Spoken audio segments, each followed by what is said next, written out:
Magagawa tayo ng pugad ng manok, sala-sala. Ito para may pugad ang ating manok. Wala nang mga pugad eh.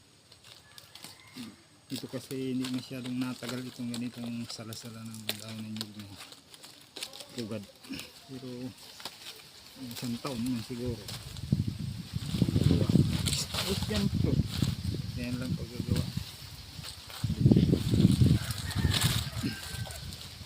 Sala lang.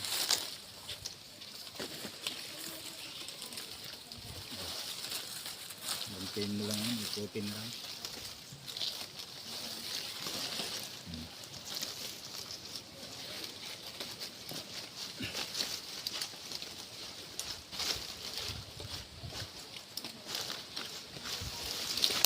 Pugad ng manok.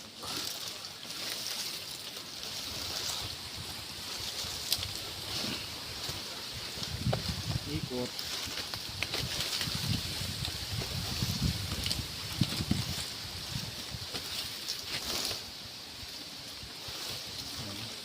Kami tatalian.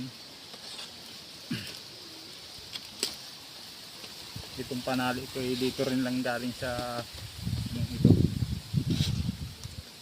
katawan niya, pinakang paklang niya.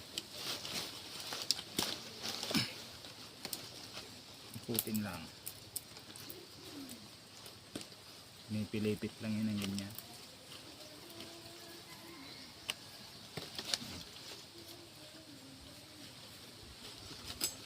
Tatalian lahat natin yung ito dito. Ito na kung talian lang itong dulo.